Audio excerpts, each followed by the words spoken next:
Aloha, kid! We are going to Hawaii today, where we are going to make some dumpling soup. Oh, dumpling soup! I love dumpling soup! I did not know that, Doug. When did you become a fan of dumpling soup? Oh, remember that time, StoryTeller, that I was invited to my friend's house for Lunar New Year? The Chinese New Year? Yes, I do remember that. Well, we had dumpling soup, and I was the guest of honor because I was half dragon dinosaur of the year. Is that what they told you? Yes, it was year of the half dragon, half dinosaur. So I was the guest of honor, and they gave me dumpling soup, and it was so good. So every time I see dumpling soup, I think of fun and family and fireworks. Also, it makes me a little hungry.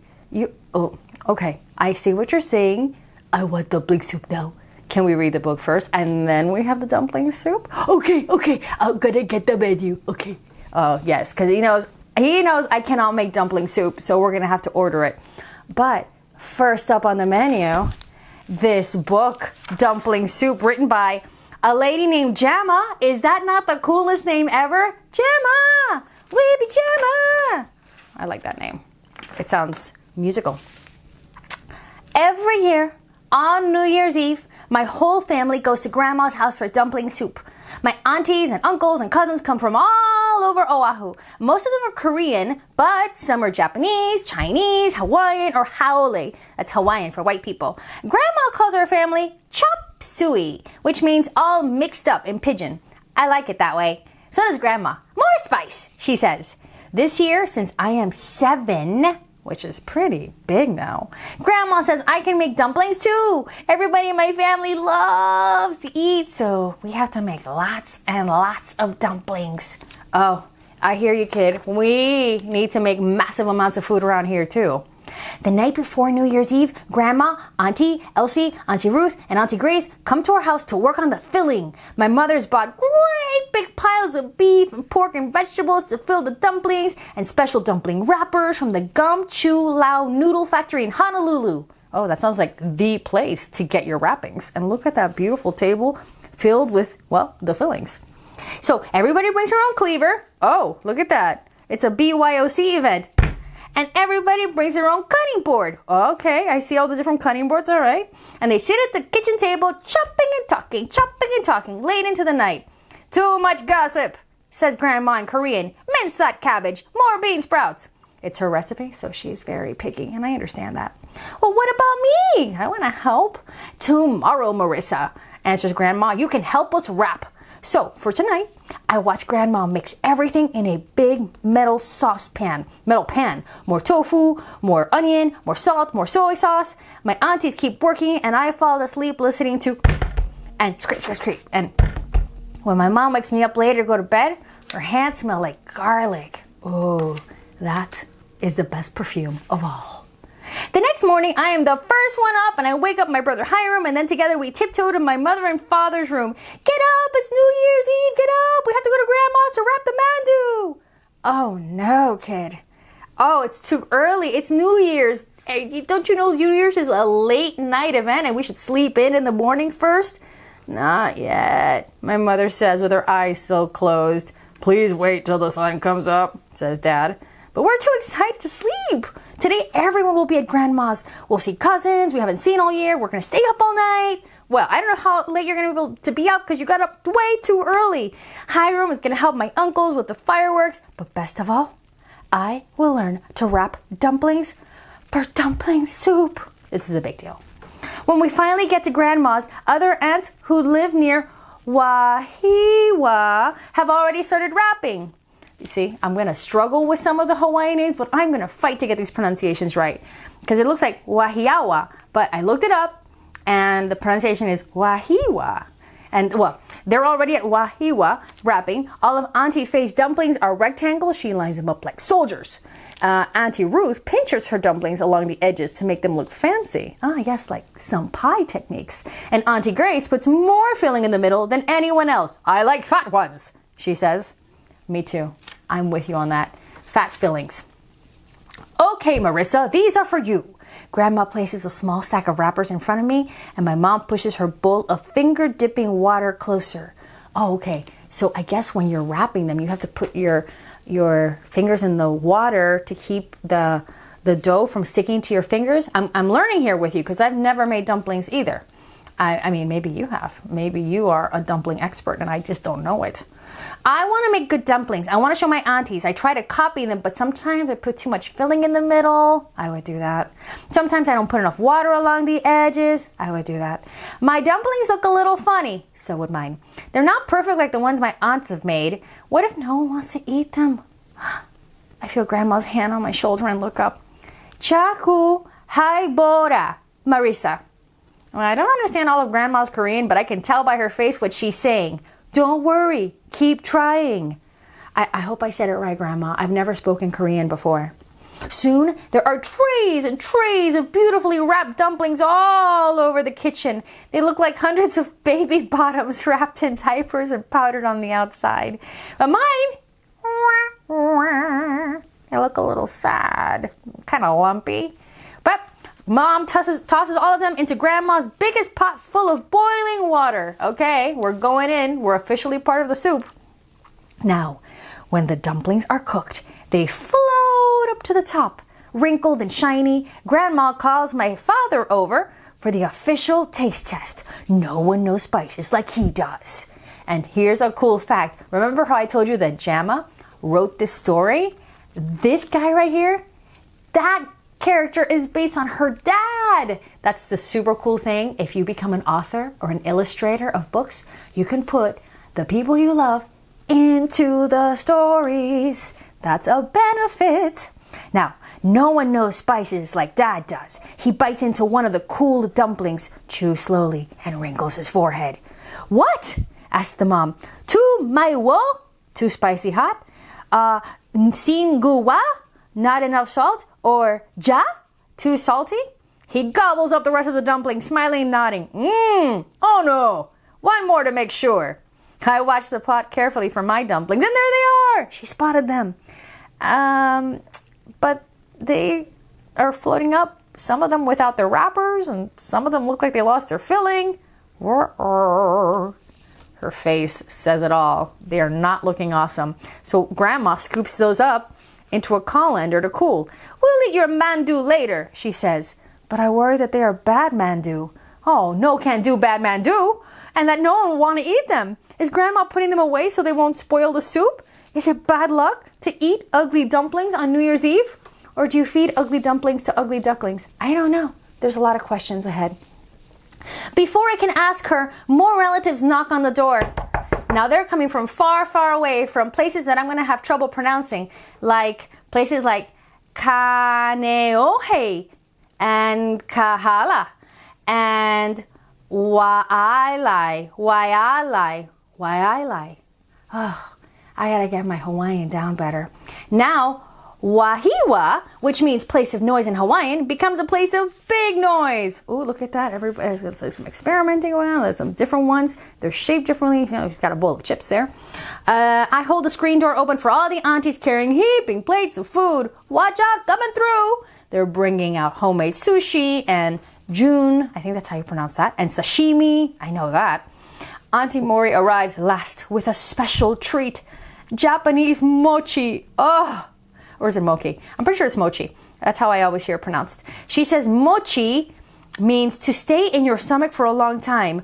Mochizuki means full moon. The little cakes do look like little white moons, and the sweet, chewy bites feel so good in our stomachs. Oh, mochi is so delicious. It's sweet and chewy on the outside, then inside it's, well, mine I've always had ice cream. Let's see. Mochi helps keep families stuck together. My uncle Myung Ho says after swallowing 7 in a row. Well, his family is definitely going to be very, very stuck together. More cars drive up. Now they line the entire street. Oh yeah, party time. Look at Hawaii. Look at Hawaii. Look at the beautiful houses with the lanais. That's what they call their porches. And look at the palm trees and the lush, verdant gardens and the flowers blooming. Now, by 6 o'clock, Grandma's front steps are covered with big, medium, and little slippers, sandals, and shoes. So many yangs. Oh, look at that. All the shoes are on the outside, and they take them off to go inside. Ah, see? Everybody's barefoot. New Year's Eve is the only night in the whole year that we are allowed to stay up all night all night, all night. Grandma told us that in Korea, if you fell asleep before midnight, your eyebrows would turn snowy white. But staying awake is easy for us. We never run out of games. Let's hug Grandma, shouts my Haioli cousin Maxie. This is our favorite game. We line up in front of Grandma. When it's my turn, I stretch out my arms to reach around her bouncy, soft tummy, then rest my head against it. She laughs and my head bobs up and down. Grandma's like a warm pillow. Oh, it's true. So inside and out, everyone finds something fun to do. We play a game we can only play on New Year's. What's this game? Shoe store. We go to the front steps. I'll be the shoe store lady, shouts Carrie, and the rest of us take turns trying on all our favorite styles, meaning all your relatives' shoes. Do you have these gold slippers in size 50 and a half? Asks Maxie. Aren't these red high heels just perfect with my moo-moo? Alicia shows off. After a while, the slippers and shoes get mixed up and seem to be walking all over Grandma's yard. And since it's gotten so late, we should really pick them up, but oh, what is that? We're getting a little tired? When it's almost midnight, we hear Hiram and the older cousins running to poke big sparklers into the grass. Oh yes, can't fall asleep, we're so close to midnight. Somebody check the clock, orders Hiram. Alicia presses her face against the screen door. 12 minutes to 12. All of a sudden, it's almost time. Everybody moves quickly. From every corner of the house, the Yanks come. Everyone finds a place to stand on the cool grass. All the cousins are under the lychee tree. The babies rub their eyes and whine because, they're sleepy. It's way past their bedtime. My Chinese cousin, Helen, says fireworks scare away evil spirits. We want good luck in the coming year. Grandma takes one last look around to make sure everyone is there. For a moment, the only sound is the shh of the hapu plants. Goodbye, old year, I whisper. Finally, we count down the seconds till midnight. Count with me. 5, 4, 3, 2, 1. Happy New Year! Thousands of firecrackers explode, filling the sky with smoke. All up and down Grandma Street, there's popping and snapping. Our eyes water and our ears ring. Hiram and I run to light the sparklers and then write our names in the night sky. I do that too. Cousins and aunts and uncles and brothers and sisters and half dinosaur, half dragons. And half dinosaur, half dragons and friends hug and shake hands. Finally, Grandma calls. Oh my gosh, I forgot the dumpling soup.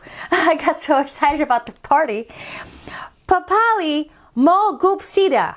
Time for dumpling soup. I hope I said that right, Grandma. If we eat first thing on New Year's Day, we won't go hungry for the rest of the year, my father reminds us. That's why it's a tradition. The table is set with deep bowls and big spoons. Hey, says Uncle Myung-ho. Does he even have room? He ate like 7 mochi. What kind of mandu is this? Uh-oh. I quickly look in some of the bowls. Oh no. Grandma's put one of my funny-looking dumplings in each. Must be the ones Risa made, said Hiram. They look like little elephant ears. Everybody laughs. My face feels really hot. Like when you get embarrassed. Uncle Myung-ho blows on his spoon and takes a bite. Oh no! Marisa, delicious! Grandma walks over. Her bowl is full of my mandu. I've been waiting all night to taste these, she says. Here, have one. She puts another funny-looking triangle in my bowl. We bite into our dumplings at the same time. I go chum, she says. This is the best mandu I have ever tasted. Oh, good reviews. I am very relieved for her. I was nervous about her dumpling. Yeah, but look, it turned out fine. Sometimes the funniest looking food is the best tasting food. I finished my funny looking dumpling. Grandma's right. It is good. Who wants more of Marissa's mandu? Grandma asks, and everybody holds out his bowl. And I hold out my bowl too. More dumplings, more lip-smacking chicken broth, more lip-smacking chicken broth, and more warm, steamy, and delicious stuff. Warm, steamy, and delicious stuff. Because that is what, dumpling soup on New Year's Eve is all about. With our dumplings, we eat roast pork, 3 kinds of kimchi, spinach and bean sprout, namul, spicy seaweed taigu, boiled tripe and octopus. Hiram and I love the Korean dessert we get only on New Year's, yakpap.